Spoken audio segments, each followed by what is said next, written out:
ठीक है, अब पढ़ते हैं agriculture finance, classification of agriculture finance.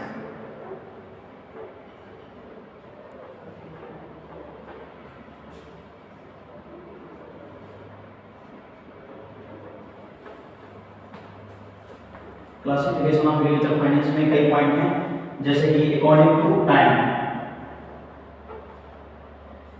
According to time मतलब समय के आधार पर वर्गीकरण। समय के आधार पर वर्गीकरण तीन प्रकार से है। पहला है शॉर्ट टर्म क्रेडिट, दूसरा है मीडियम टर्म क्रेडिट और तीसरा है long term credit. Short term credit क्या होता है? मध्यकालीन ऋण। मध्यकालीन ऋण में जो ये ऋण होता है वो 6 मंथ से लेके 18 मंथ तक के लिए प्रोवाइड किया जाता है। 6 मंथ से लेके 18 मंथ तक के लिए प्रोवाइड किया जाता है। मीडियम टर्म क्रेडिट जो होता है वो 15 मंथ से लेके 5 ईयर तक के लिए प्रोवाइड किया जाता है।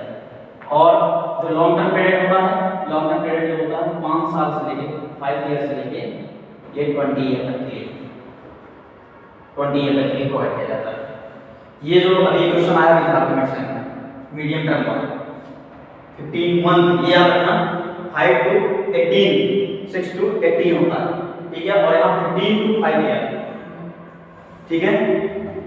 तो ये जो लोन होता है शॉर्ट टर्म क्रेडिट क्या होता है, इसके अंतर्गत जो लोन प्रोवाइड किया जाता है वो सीड फर्टिलाइजर के लिए, मैन्योर के लिए प्रोवाइड किया जाता है, ठीक है। और मीडियम टर्म क्रेडिट जो मध्यकालीन ऋण होता है, मध्यकालीन ऋण 15 महीने से लेकर 5 साल तक के लिए प्रोवाइड किया जाता है, तथा यह लोन जो है छोटी छोटी मशीनें, थ्रेसर वगैरह इन चीज़ों को खरीदने के लिए, पशुओं वगैरह को खरीदने के लिए यह लोन प्रोवाइड किया जाता है। तथा लॉन्ग टर्म क्रेडिट 5 साल से लेकर 20 साल तक के लिए प्रोवाइड किया जाता है। 5 साल से लेकर 20 साल तक में जैसे हार्वेस्टर, ट्रैक्टर और बड़ी बड़ी मशीनों को खरीदने के लिए ये लोन प्रोवाइड किया जाता है। ये हो गया अकॉर्डिंग टू टाइम, समय के आधार पर वर्गीकरण। अब दूसरा पॉइंट जो है अकॉर्डिंग टू पर्पस, मतलब उद्देश्य के आधार पर वर्गीकरण। पर्पस में 3 पॉइंट हैं। फर्स्ट है इसमें direct productive credit,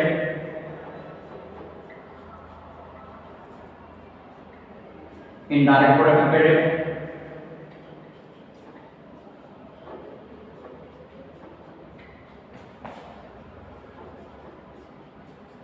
and unproductive credit. Direct productive credit क्या होता है?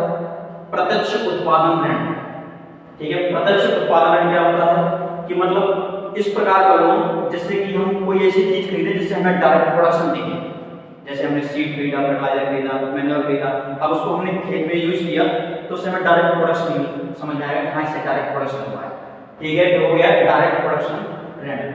और इनडायरेक्ट प्रोडक्टिव क्रेडिट, तो इनडायरेक्ट में अप्रत्यक्ष ऋण।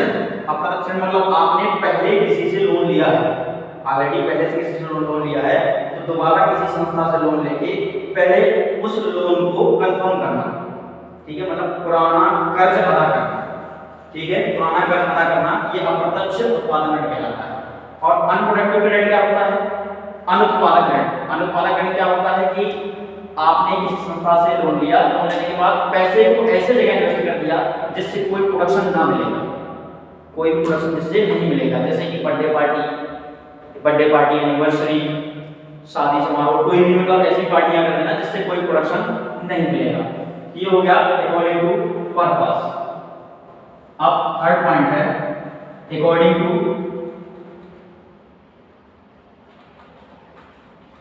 सिक्योरिटी।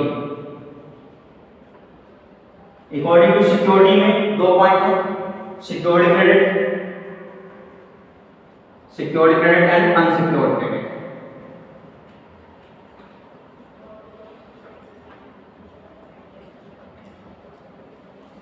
सिक्योरिटी क्रेडिट क्या है? सुरक्षित ऋण, और अनसिक्योर्ड मतलब असुरक्षित ऋण।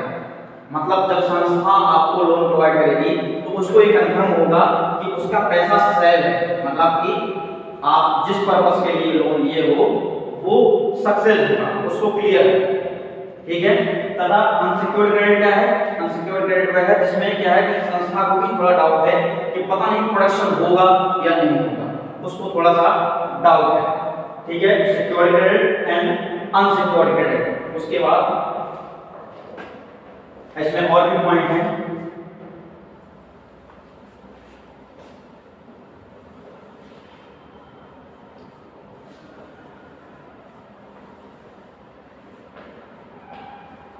नेक्स्ट पॉइंट है according to liquidity.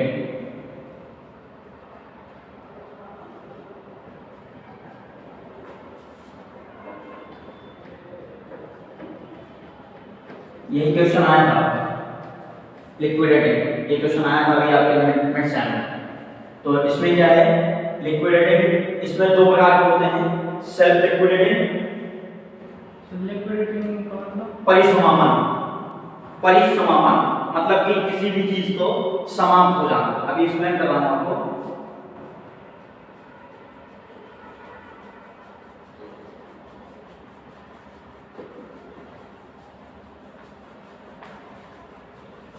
Self liquidating and अनसेल्फ liquidating, मतलब स्वतः परिसमापन और आंशिक परिसमापन। स्वतः परिसमापन क्या है कि जैसे हमने लोन लिया, लोन लेने के बाद हमने सीड खरीदा, सीड फर्टिलाइजर नैनो ये सारी चीजें खरीदी, उसके बाद हमने उसको खेत में यूज किया। खेत में यूज करने के बाद क्या हम दोबारा वहां से सीड को निकाल सकते हैं? नहीं निकाल सकते, ठीक है।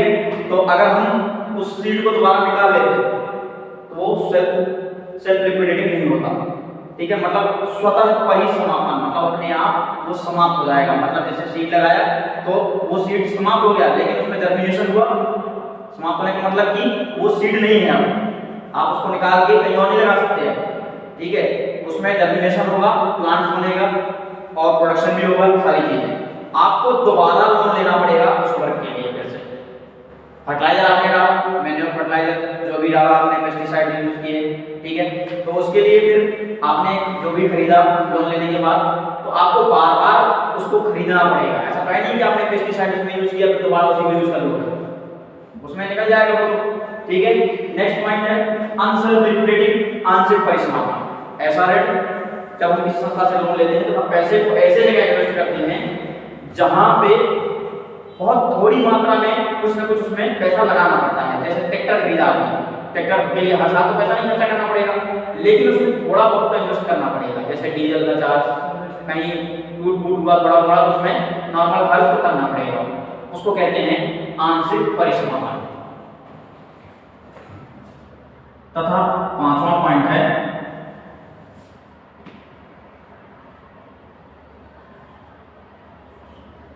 According to conditions.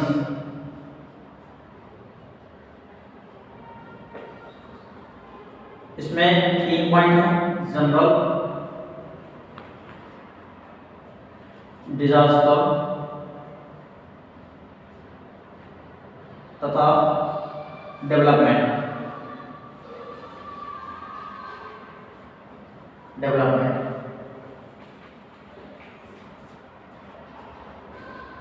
जनरल क्या होता है कि जो हम जनरल वर्क के लिए, जैसे कि होम लोन के लिए या नॉर्मल दुकान खोलने के लिए, कोई छोटा मोटा व्यवसाय करने के लिए जो लोन लेते हैं उसको जनरल क्रेडिट कहते हैं। डिजास्टर क्रेडिट क्या है कि आपदा आ गया, अचानक कोई प्रॉब्लम क्रिएट हुई, बाढ़ आ गया, ओलावृष्टि हुई, जिसके कारण क्या हुआ कि हमारी फसल पूरी तरीके से नष्ट हो गई, जिसके कारण हमें क्या करना पड़ा, किसी संस्था से लोन लेना पड़ा या किसी गैर संस्था के संस्था से, मतलब कि किसी दोस्त यार से किसी से भी हमको जो है पैसे उधार लेने पड़े।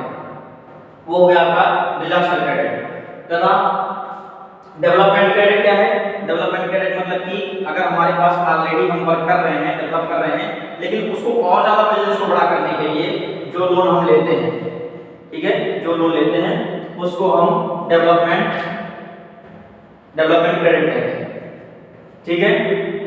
ये हो गए इसके अपने पॉइंट, मतलब according to time, according to purpose, according to security ठीक है, और अकॉर्डिंग टू लिक्विडेटिंग और अकॉर्डिंग टू कंडीशंस, ये 5 पॉइंट हो गए आपके, ठीक है। और अभी लिक्विडेटिंग क्वेश्चन आया भी था आपका, ये वाला क्वेश्चन अभी जस्ट आया भी था, सेल्फ लिक्विडेटिंग और सेल्फ लिक्विडेटिंग। लेकिन जैसे इसमें एग्जांपल भी देना पड़ेगा। सेल्फ लिक्विडेटिंग में क्या है कि स्वतः परिसमापन हो जाते हैं, जो अपने आप समाप्त हो जाते हैं। इस प्रकार के लोन जो अपने आप इस प्रकार के लोन जो हम किसी भी कैंडिडेट से संस्था से लोन लेते हैं, लोन लेने के बाद ऐसी चीजें परचेस करते हैं, खरीदते हैं जो कि वो अपने आप समाप्त हो जाते हैं और उसका रिजल्ट हमें तुरंत मिल जाता है, ठीक है। जैसे सीड फर्टिलाइजर में लोन, और आंशिक परिसमापन में ट्रैक्टर हार्वेस्टर, इस प्रकार का लोन जिससे हम कोई ऐसी वस्तु खरीदते हैं जो कि हमेशा के लिए लंबे समय तक के लिए हमें उसमें दोबारा पैसा ज्यादा इन्वेस्ट नहीं करना पड़ता है,